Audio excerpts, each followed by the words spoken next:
Okay, great. Okay, so we will start over with this. I'm Lynn Lancaster. I am the Housing Leadership Manager. And I'm just going to go over our agenda and we'll kind of welcome everyone. And then Rachel will kick us off in the presentation. So we're going to give just a welcome and some background information on the city's existing affordable housing ordinance. We'll go over the scope of updates that we're looking at in this targeted update, and then also talk about kind of timing, next steps, and then hopefully we'll have plenty of time for you all that are joining us to give feedback. And then we also have office hours if you want to do more one-on-one or provide additional feedback, and we'll talk about those details. If you're just now joining us, it'd be really helpful if you can put your name and organization in the chat so we know who's all joining us this morning. And I'm joined today by Rachel Horst, who is one of our housing management analysts. And then we have Sandy Council, who is also joining us. Many of you, I think, probably know her. She is the retired housing manager from San Mateo. And is now working with us here in Redwood City on some special projects, including this ordinance update. And so, Rachel, you can kick it off. Thanks, Lynn. Just want to make sure that you can hear me loud and clear. Okay, great. Hello, everyone. I'm going to start off with just giving the background of the Redwood City affordable housing ordinance so that we're all familiar with its, as we say, baseline requirements. So the ordinance applies to large residential projects, which we consider to be 20+ units. In that case, those types of developments are required to construct affordable units. But the ordinance also applies to small residential projects, so those that are 5 to 19 units. Those that are fewer than 5 are exempt from the ordinance. And it applies to non-residential projects as well, and those are required to pay an impact fee. Next slide. The ordinance does also have existing alternative compliance options. So those are listed here. They include land donations for affordable housing, conversion of existing units to affordable housing, and then there's a box around this one because this is what we're really focusing on today, providing on-site or off-site affordable housing units. Next slide. So the reason why we're here today is because the city has seen several recent proposals from developers whose projects would be subject to the affordable housing impact fee, proposing partnerships with affordable housing developers to produce standalone, fully affordable projects. And these partnerships, the city strongly supports. So we want to come out and really start this presentation by saying that the city supports the development of affordable units versus paying into the impact fee fund. At the same time, the city needs assurances that affordable housing will be completed. So when these commercial or market rate projects are built, we need to also see, of course, the affordable housing come to fruition. Next slide. So the challenge that we're focusing on in today's conversation is that these partnerships are great between market rate or commercial developers and affordable housing developers because they have the potential to add hundreds of affordable units to the city. But we also know that affordable housing partners are facing some difficulties in this highly competitive financing environment.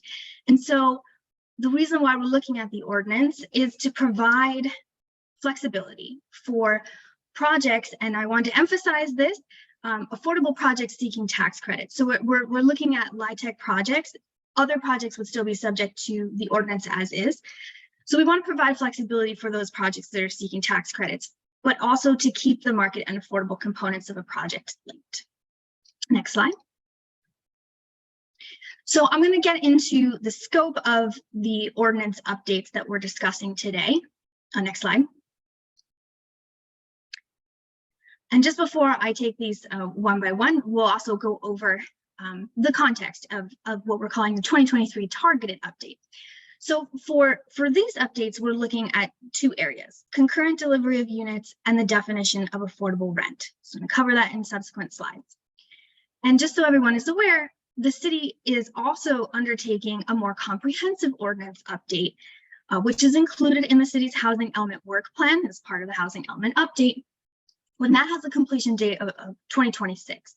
So this future comprehensive ordinance update will certainly include a new nexus study and areas such as land donation, although pointing out that, as I mentioned in the prior slide, that is already, it's an existing alternative in the ordinance, but just clarifying that and giving further detail. Incentives to build extremely low income units, clarifying the city's local preference, and surely other areas.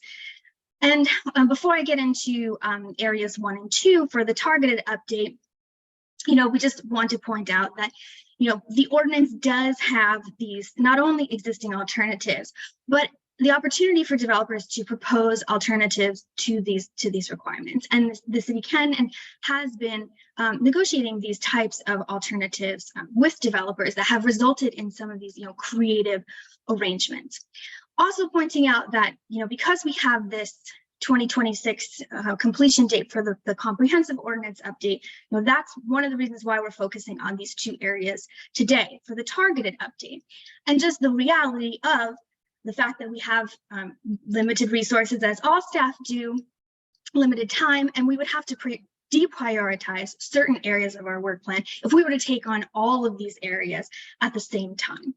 And finally, we're also considering that codifying changes like those that we're contemplating today or those that we'll contemplate up to 2026 provides assurance and certainty to developers, which we know is extremely important. But at the same time, because the city has been in practice able to negotiate types of arrangements that have resulted in these, as I said, creative solutions to producing affordable housing, we want to strike that balance between having this prescribed in the ordinance and still having that flexibility to negotiate those types of alternatives. So next slide. So now finally, I'll get into the first area that we're looking at, which is concurrent delivery of units. The Affordable Housing Ordinance requires concurrent delivery, which means that the market rate and the or commercial portion of a project and the affordable portion of a project are completed at the same time. So what this means is in the ordinance, it's defined as no certificate of occupancy will be issued for more than 50% of the market rate or commercial development until the certificate of occupancy is issued for all of the affordable units. Next slide. But there are existing alternatives in the ordinance. So as it stands now, there are 2 alternatives to this concurrent delivery that I just described. And the first we call complete decoupling because it allows the commercial or market rate development to receive its certificate of occupancy if that developer provides a completion guarantee securing the affordable units and a deposit, which is typically in the amount of the affordable housing impact fee that they would otherwise pay. In the second alternative, which is we call partial decoupling, the development, the commercial or market rate development can also receive its certificate of occupancy if it provides either the completion guarantee or the deposit and the affordable project has reached the milestone of building permit. So I will go into detail now on the next slide, walking through alternative 1 to show what we're contemplating as the change or the update to the ordinance. So the main thing to keep in mind as we walk through this is what we're looking at is essentially shifting from certificate of occupancy to building permit of the affordable units. And again, just pointing out that this applies to projects that are pursuing tax credits as the point in time when all affordable housing obligations for either the market rate or the commercial project are released. So again, just walking through the existing alternative that we call complete decoupling.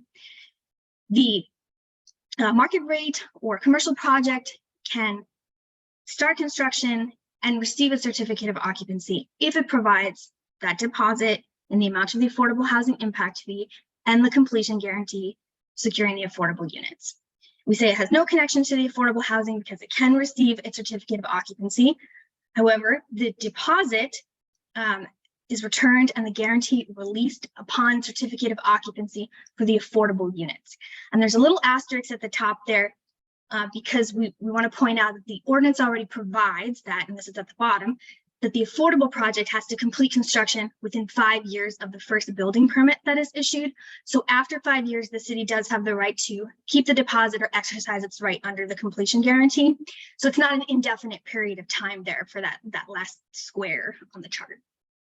So in the proposed alternative, we're looking at the same scenario where the commercial or market rate developer pays the deposit and provides the completion guarantee, can receive the certificate of occupancy for the project, but the deposit is returned, guarantee released upon building permits of the affordable project. So that's the change there. On the second alternative, next slide, again, same principle, shifting to building permit as the important milestone for releasing the affordable housing obligations. So again, in the existing alternative 2, the partial decoupling scenario, the market rate or commercial developer can commence construction, providing either the deposit or the completion guarantee, but that project doesn't receive its certificate of occupancy until the affordable project has received its building permit.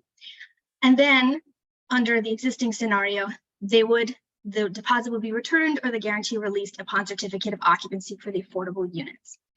So in this alternative 2, it proceeds the same way, except that the deposit will be returned or the guarantee released upon building permits of the affordable project. And again, only for projects that are pursuing tax credits.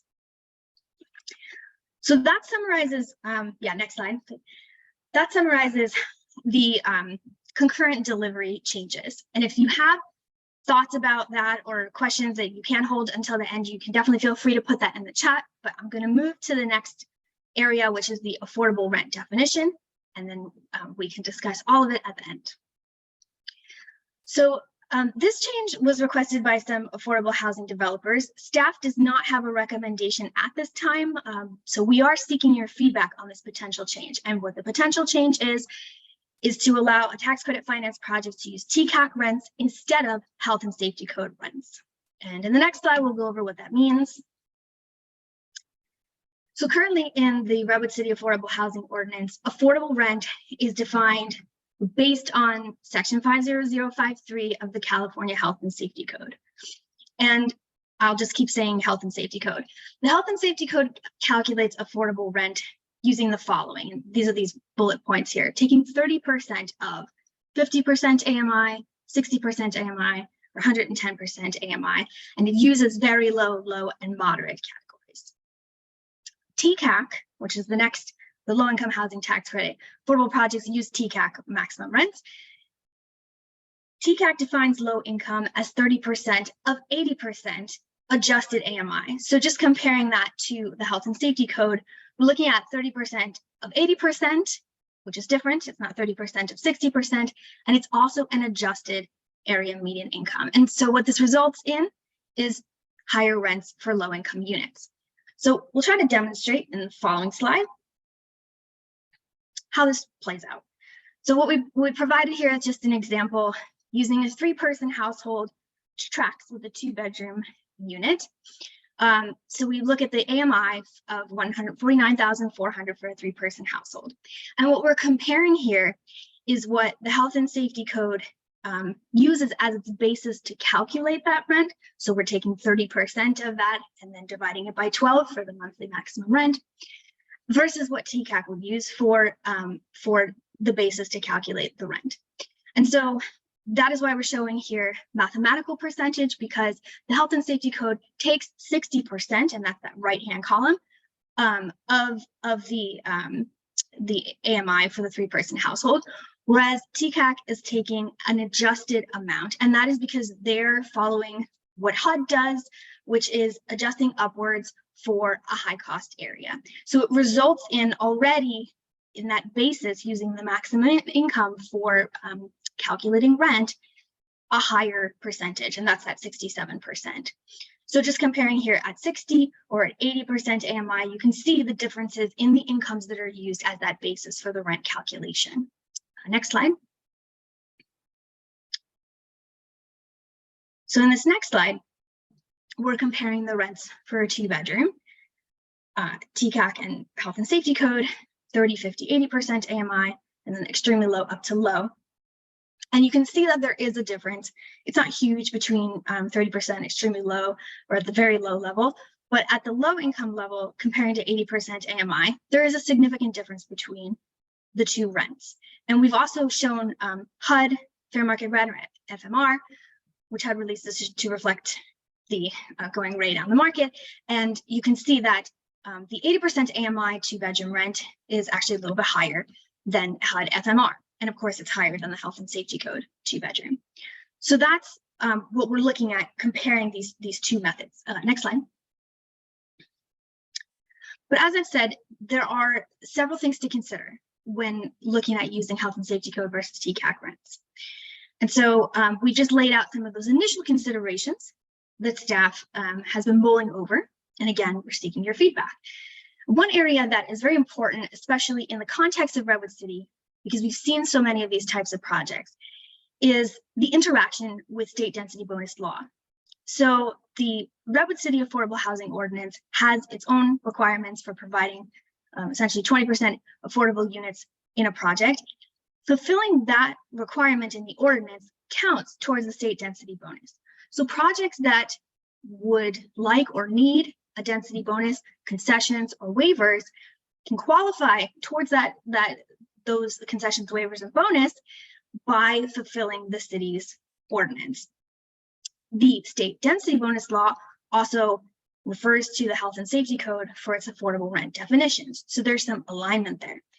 We acknowledge, of course, that for fully affordable projects, so for tax credit projects rather, the state density bonus law allows for 80% of the units to use TCAC rents, and the remaining 20% have to use Health and Safety Code rents. So that exists already. But because we're seeing such high utilization of state density bonus law amongst all housing developments, not just affordable, we're seeing it in market rate as well, this is really something to take into consideration, that existing alignment. And then, of course, there is the factor of greater affordability for lower income households, because Health and Safety Code rents tend to be lower.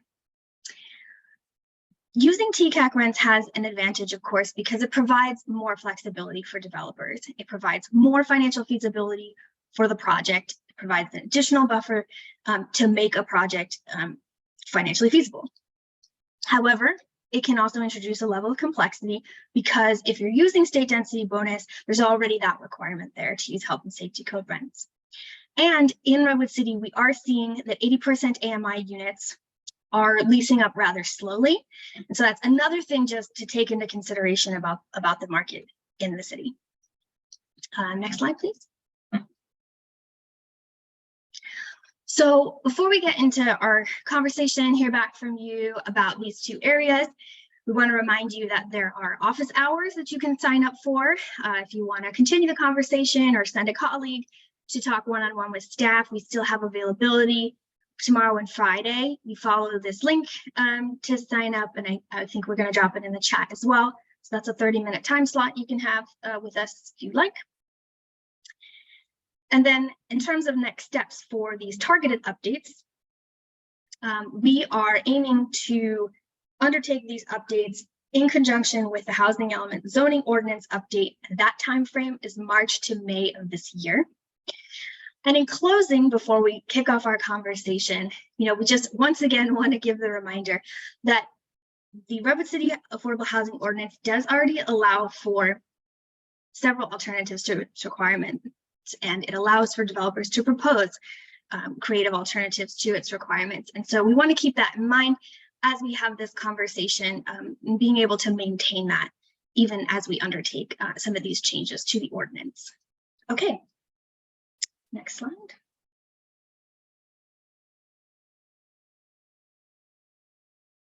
So these are the questions that we wanted to ask you, but you can feel free to comment and ask us questions or answer questions we didn't ask. But these are the ones that we're thinking about. What are your thoughts on striking the balance between safeguarding affordable unit production and providing flexibility to make a project feasible? What level of demand are you seeing for units at 80 or 120% AMI? Just any other thoughts and comments you have on the two potential changes that we put forward today.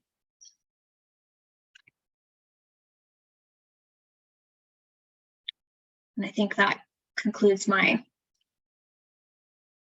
presentation here, but we'll look now to the chat.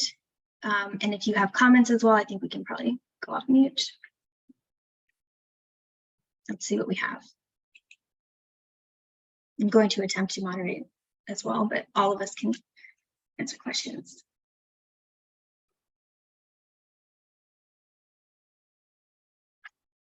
I don't see any questions yet in the chat. You can also raise your hand. Oh, her hand raised. There you go. Okay, thank you for putting this together. I think I'll start with what I think is a little easier, which is just the rents TCAC question. And maybe it's just a clarification that if you're 100% affordable LIHTC deal, that as long as you follow the other rules, that you can use TCAC rents, the ones that you mentioned, that 80% have to be at, or can be at TCAC and the other at state density, or the state health and safety code would be helpful. But I wanted to clarify, and I think you sort of said that in the last comment, which is you still have these alternatives. So if you choose an alternative, say to do land donation to satisfy a commercial linkage fee, that's just like a different thing than all those slides that you just went through as far as tying commercial development to the affordable component, assuming you get the discretionary approvals.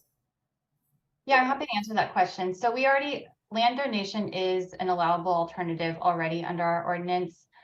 We are just not seeking to make codified changes to land donation requirements at this time. We'll consider making, potential changes with our comprehensive update in 2026, but given the urgency to try and make these targeted updates within this spring 2023 deadline, we just don't have the staff capacity to undertake an in-depth evaluation at codifying changes for land donation, but that is already an allowable alternative that we are more than happy to negotiate on a project by project basis, a land donation option. Okay.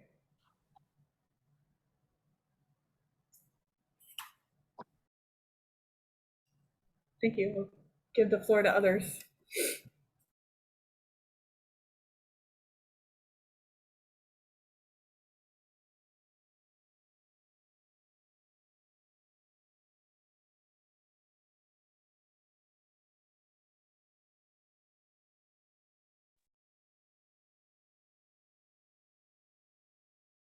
I see Nevada's hand. I think you're off mute. Yeah, hi, can you hear me? Yes. Appreciated the presentation, and I look forward to being able to kind of just look at it a little closer and work with it and give any comments in the next couple days. So thanks for posting that. I agree with Andrea's comment on the rents. I think most people think that that the desire to use TCAC rents is only based on that it's that the rents are typically higher, but they actually kind of go like this sometimes. So sometimes health and safety code rents are higher than TCAC rents.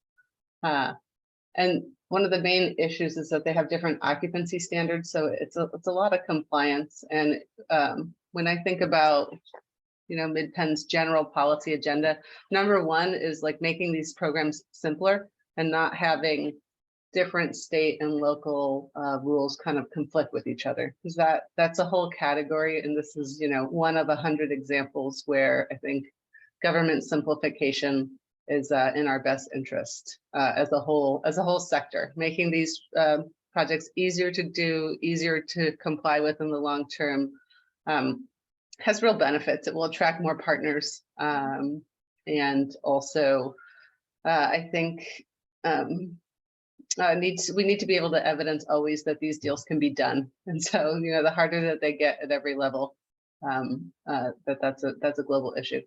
So thank you for that. And I think with respect to codifying certain things that may have the same impact of widening your pool of players that could be interested in doing one of these complicated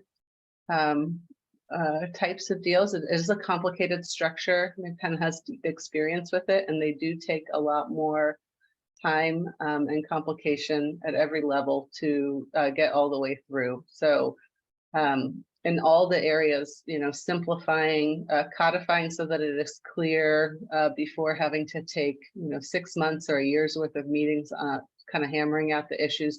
Like, these are the things that are really top of mind for us. And then I'm just going to come out and say that I'm a little disappointed to see kind of what I think of as the heart of the matter being deferred to 2026, which is that there needs to be a plan B, wherein if it's not possible to do the deal, we can convert to a simple fee and move on, because you know, to date, Midpenn's invested more than 4 years of staff time in a particular project, and that plan B, you know, the plan A and plan B are both carefully considered in terms of our willingness to continue to invest resources, dollar resources, and also staff time resources. And the unknown of that plan B, or what seems like the impossibility of that plan B, it just puts too much risk into it. So every deal has a plan A, B, and C here. And if we only have a plan A, you know, our board, we have to say to our board, oh, what's the backup plan? There's no backup plan. You know, that we're in new territory with that in terms of deal feasibility. And so I want to just try to elevate that concept, because it's although all of the concepts that we've brought forth in our various letters are important to us, that's the one that's really, I think, kind of rises to the top. Is, you know, is this setup feasible for our partnerships? So thank you.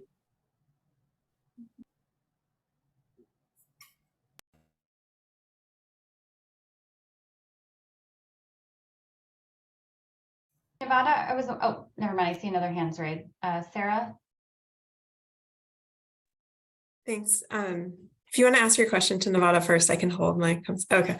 I was mostly gonna just like +1 or +2 what Andrea and Nevada said, which is probably not surprising, given we all do similar work. I think on the rents side of things, that one is like a super important one for us, both from a feasibility standpoint, but I think also just from like our mission.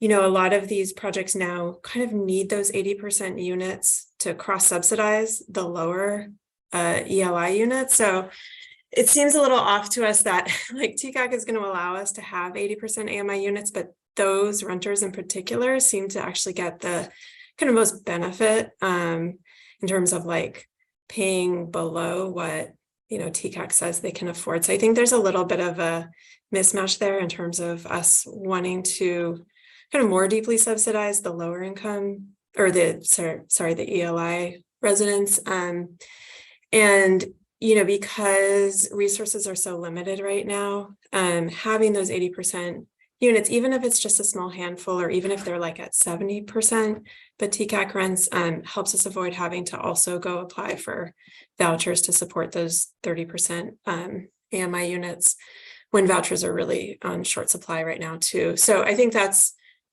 another sort of piece of the rent situation for us, where we'd really like to see alignment with TCAC, in addition to kind of everything that Andrea and Nevada said.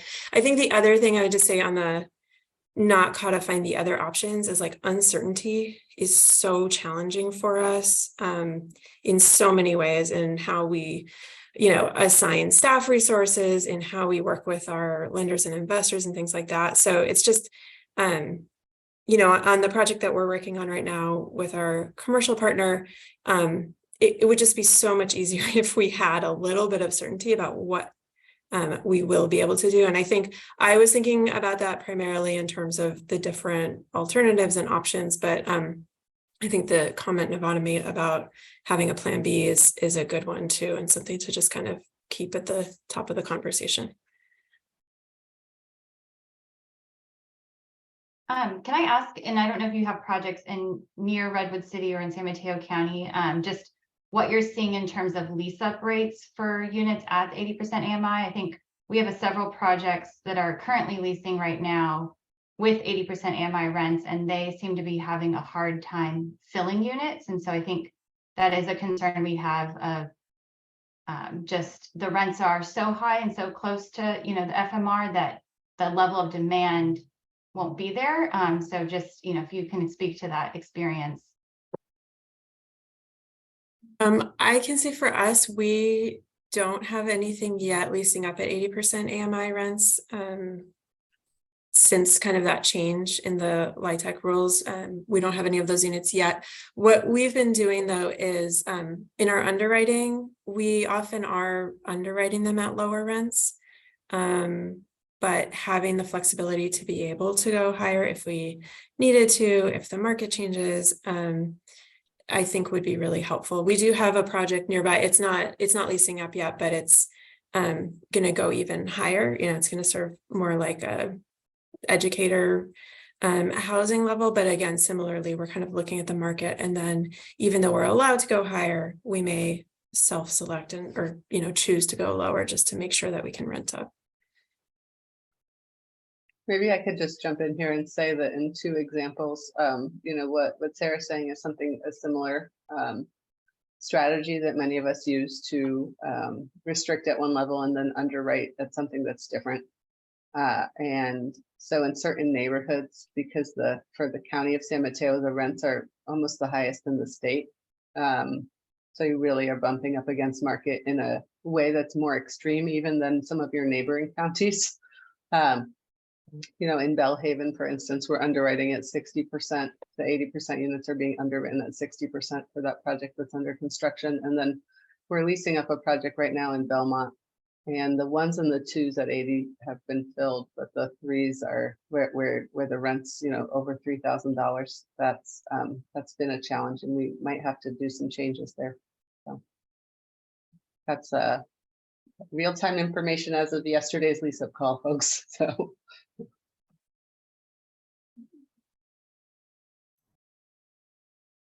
I see Andrea's hand again. Yeah, at the risk of talking too much, I just want to start with, like, you know, acknowledging that the city of Redwood City has done a ton, and that's why you see so much activity around affordable housing in and around or in your city. So thank you for that.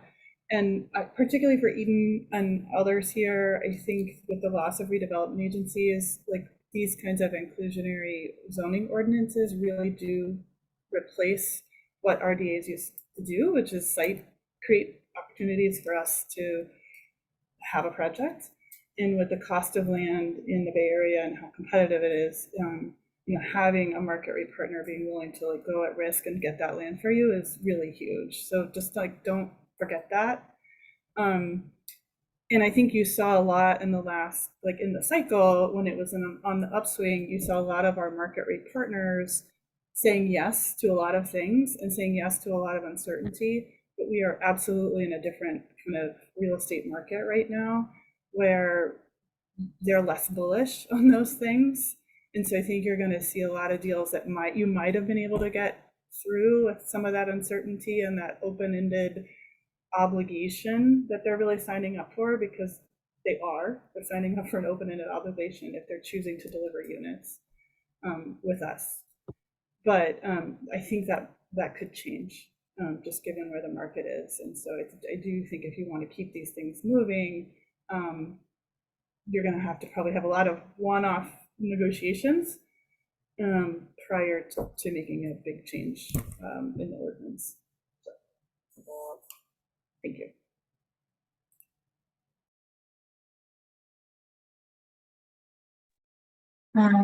Sarah? Thanks so much. I just, I really appreciate all the work the city has done, and I was going to say, stay quiet and just send you my thanks via email, but I did just want to add a little bit to what Andrea just said, just because it is important. One of the things, unfortunately, that most of the principal projects that are supporting all of our wonderful affordable partners on this call are facing is a very different lending environment than we faced several years ago.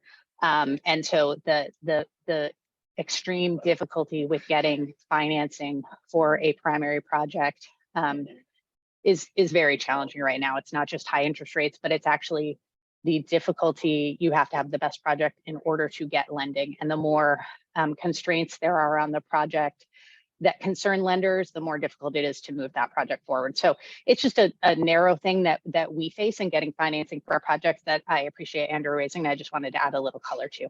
Thank you.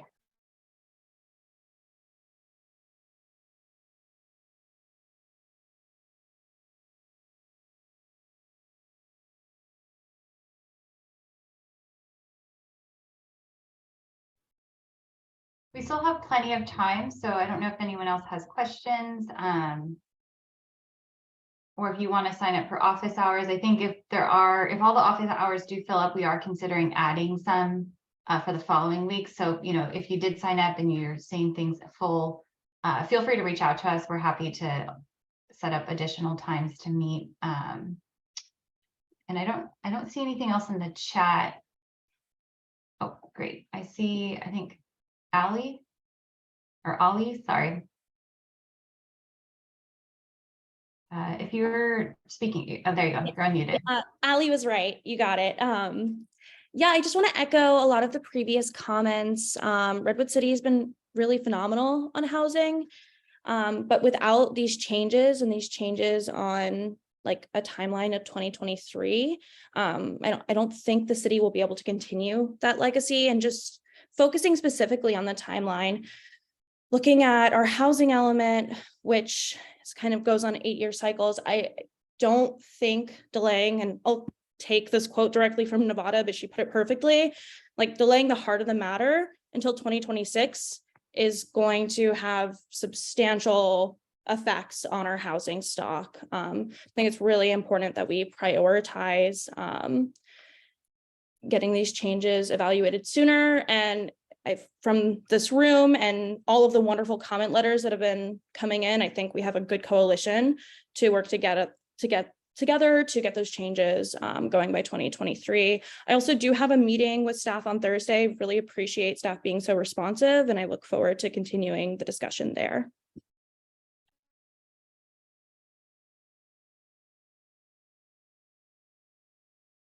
Thank you. Ken? Hello, or good afternoon, everyone. This is Ken Chan with the Housing Leadership Council of San Mateo County. I just wanted to first extend a special thank you to staff for your presentation and for recognizing the urgency of this item and working with us to move the timeline of the discussion up to today. On behalf of H&SC, I'd like to echo what folks have already said in this meeting. And just to reiterate what we wrote in our letter, we asked that in addition to the two main items of rent definitions and construction timing requirements, we'd like for the city to also consider the following and equally important changes to the affordable housing overlay zone regarding specificity of the monetary obligation, and a plan B to convert to a simple fee, a land donation to a nonprofit lighting developer as an alternative form of collateral, and preferences for new housing to be considered with funding requirements with the county. Thank you so much. Thanks, Ken. I see Mark. Good morning, everyone, and thanks again to staff for taking the time for setting this up. I had a question kind of specifically about the proposed change alternative for concurrent delivery. So it sounds like it would be in the case that we're, buying a piece of land and dedicating that to an affordable developer in lieu of kind of simultaneous TCOs or prior recurring TCO for the affordable units. It'd be deposit paid or completion guarantee and a building permit. So, just in our scenario, right, this would be a case in which we've already purchased land, the cost of which is, in our case, and I think for at least the gatekeeper projects I know about, would be, significantly in excess of, what our in lieu fee would be. And then we'd either be paying for or probably guaranteeing the cost of getting a building permit. So if the deposit is in addition to that, what's the sense of how that would be quantified, or what sort of rough orders of magnitude is the idea of the deposit? So the deposit is the amount of what would have been the impact fee. And one thing I do want to clarify is on the gatekeeper project, my understanding of how they were presented to council is they were presented as production of affordable units in exchange for getting general plan and zoning amendments for office development for several of the gatekeepers. And so, this is really contemplating that the commitment made by the market rate developer is, the production of units. On a land donation, example, we would obviously work with the developers to determine land value in relation to, what this project's, affordable housing ordinance requirements are. And then, of course, if there was any commitment of community benefits, also looking at, the value of the committed community benefit unit. Understood. Thank you for that. So so I appreciate the feedback and clarification. So if we bought, these are just round numbers. If we bought a piece of land for $10 million, our impact fee would have been $5 million.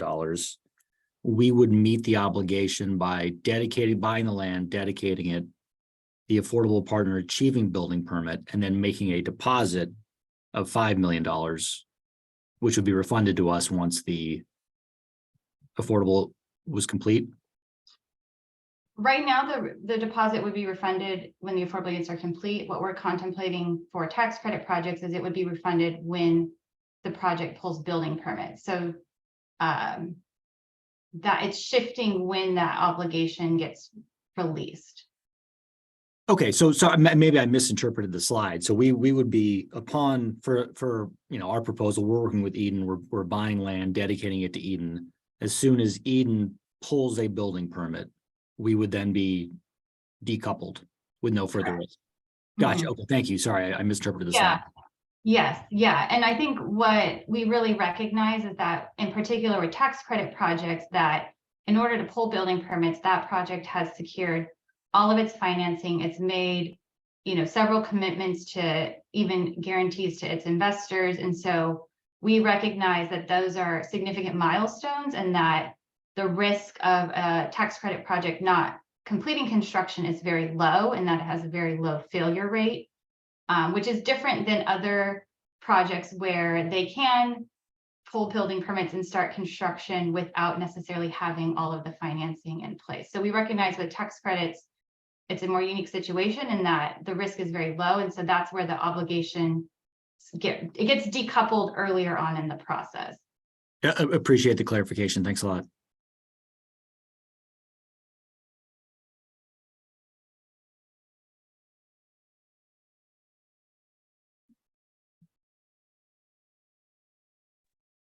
Since no one's talking, I'll jump in. I mean, putting this in perspective, I mean, Redwood City 6 months ago in the housing element wasn't planning to update the affordable housing ordinance until 2030. And now we're updating it today. So, I mean, working on that update and working to update it by 2026. So that's a pretty big change. And I really appreciate staff working on us with this. And the two changes that you've proposed could be pretty significant. I think that you've kind of framed it as like choosing between protecting affordable units or like guaranteeing them versus like making projects pencil. And I think that's kind of a false dichotomy because like if projects die, you're not guaranteeing affordable units, you're making it very hard to build them. So I think that it's great that staff are talking about giving developers more flexibility so that they can actually build these projects. And I think something Nevada brought up that seems really key to me is that there are a few other things that could also be amended in this ordinance that are not under discussion right now that would be very important for making projects pencil. And one of the things we've discussed is land dedication or other options when we're talking about how the partnership between affordable housing developers and market rate developers works. And I think that what's happening right now, it seems like a lot of projects are stalled. They're not moving forward, or they've been in the pipeline for a long time. And Alin, you said, things, or Rachel, I don't remember exactly who said it, things can be negotiated on a case-by-case basis. But if I'm a financer and I'm hearing that, I'm like, well, that's really uncertain. I don't know if that works. And in this environment, when people are quite afraid of uncertainty, this extra variable is really quite significant, especially when some projects have been in the pipeline going through this process for quite a while. And so certainty is what when we talked about, you know, updating the AHO on an expedited timeline in the housing element, what HLC was hoping to see was, you know, the city providing a little more certainty, or a lot more certainty, to the development community when they're working on this. And so my question is, I understand that you've got a tight timeline, but you know, you've had some letters with really detailed recommendations come in from affordable housing developers, and what would it take to actually like move forward with the range of updates that have already been requested and thoroughly described in a faster timeline than 2026? What can we do? Because I think that's something that's really important to make projects work better in your pipeline.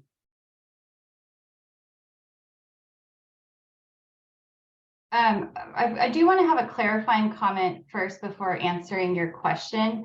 I think most of the projects we're talking about are connected to significant amounts of office. And so we are very mindful of both our jobs housing balance, but also really wanting to make sure that we don't end up in a situation where all of this office is developed.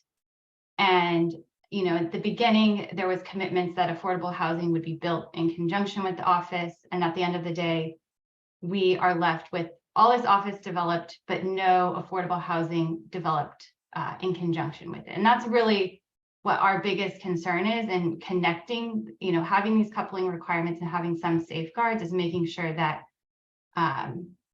if we're going to approve office, that the housing that's been promised comes along with it. And so that's our big picture. We're not trying, you know, if these were just standalone 100% affordable housing projects, you know, we are not trying to slow that production down in any means. We are trying to make sure we have safeguards that if we are going to approve office, that we have the housing to go along with it, as was promised. So just want to make that clarification. In terms of timeline, you know, these were the things that we had heard from the affordable housing community as kind of the most critical, and things that we felt with our given staff resources could get done by the 2023 timeline. In terms of, like, you know, for example, land donations, you know, those generally are very complex, and we just have not had the time or ability to really dive into codifying additional requirements, since every land donation example tends to be very unique, and really doing that due diligence before we codify changes that we feel, you know, are going to be useful across the board. And so that's where we just wanted to build in more time, whereas we felt like these particular changes we could address in this spring timeline without having to put other housing initiatives on the back burner, such as like our anti-displacement strategy implementation and other projects. So trying to strike that balance between keeping our other housing work and policies moving forward, and also trying to address kind of some of the key issues. And in terms of the Plan B comments and fee, I guess I'd love to, I know MidPenn has scheduled a one-on-one with us, but understand in more depth how that differs than some of the deposit options we've already provided, that if the units don't get built, then city retains the fee, and, you know, that releases the obligations of the project if it's not able to go forward. And we can chat more on the one-on-one too.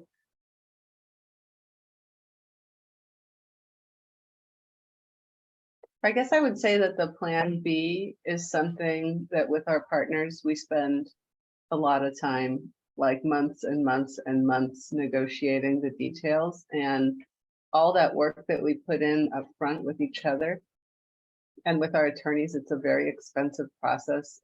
I've never gotten it done with less than 15 revisions on a draft partnership agreement that usually takes at least 6 months, and sometimes can take, you know, $100,000 of legal fees. All of that is just scratching the surface, because when our investors come in and want to know how it's done, like, we really need to have answers for what happens if any part of it goes wrong. And so while it is possible to have these really intricate projects where we are reliant on each other, like the way that our investor community looks at that and what we need to do in order to satisfy them is very tricky. So to the extent that we can decouple and simplify, like that's what we're doing, is getting more investors that are able to kind of wrap their heads around the project and to know that, you know, if our partners default, that isn't going to somehow impact us, and that they can understand what the real upside is of the investment, because no one is going to invest in a project where they feel that they are going to lose more than they have to gain. And that's an open question. So the complexity of that plan B is not very straightforward. There's a lot of different nuances to it. Every deal is a little bit different. And it's probably the most important thing that's talked about. What happens if we, you know, if the timing is delayed or we can't do it? So I look forward to our one-on-one, but I wanted to share that with this larger group, that's our experience, and that the timeline for 2026 feels commercially unreasonable, and that the delay, I think, will have a real impact in the pipeline and the feasibility of these projects, which pains me to say that after many years of working through, but I don't see how this would not have make us reconsider some of what we have gotten into. And I think it would just be a disservice if we didn't say that this is a really real business concern for us, and without adding a lot of extra hyperbole or emotion to it, that it's extremely problematic. So thank you. Thank you for that clarification. And I do want to clarify that the two areas we're looking at are really the coupling or concurrent delivery requirements. And so, you know, these are kind of our initial recommendations, but we are open if there are other input or feedback or changes, you know, to that kind of category of change. You know, we are looking at that.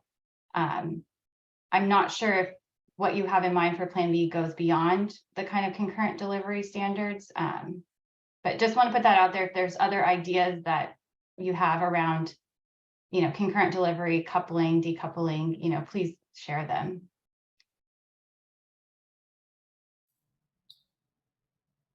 I think Nevada mentioned one, which was just converting the obligation to a fee, but maybe like just the fee is not enough for you. So maybe it's a fee plus a penalty.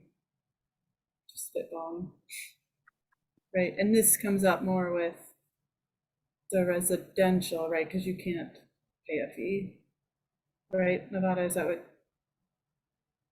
Or are you thinking for both commercial and residential? I think it comes up in a few places, not using our Redwood City examples, but other inclusionary deals.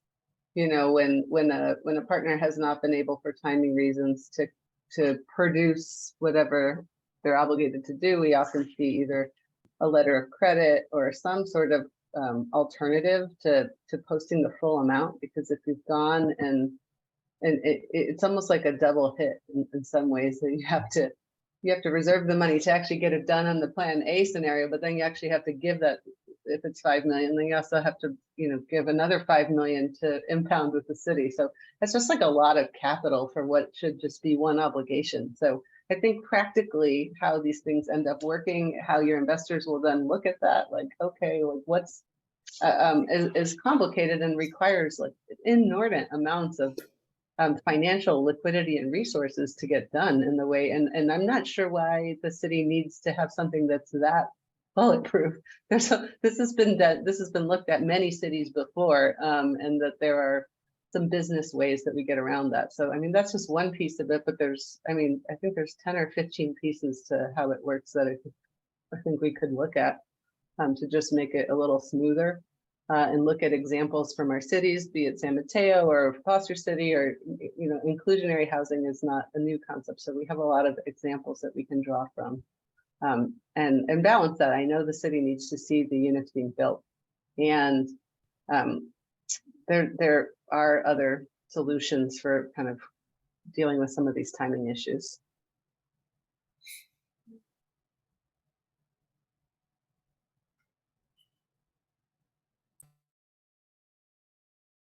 I think we probably have time for one more question or comment. And we will work to post the slide deck and this recording on the website. Give us some time on the recording, as I'm not totally sure how to do that. So we need to figure out how to do that. But we should get the slide deck on this week. And it'll be posted on the Affordable Housing Ordinance webpage, and we'll make sure to email it out to this group as well.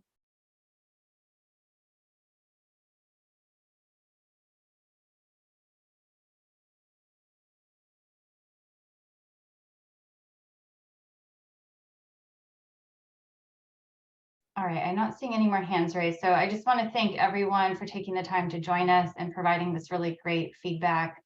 It's much appreciated, and hopefully we'll see more of you during the office hours. If you have any technical issues with that, please reach out to Rachel, or if I don't know if all the time slots are starting to be filled, but we are happy to offer more times beyond what's there now. So yeah, reach out, and thank you very much.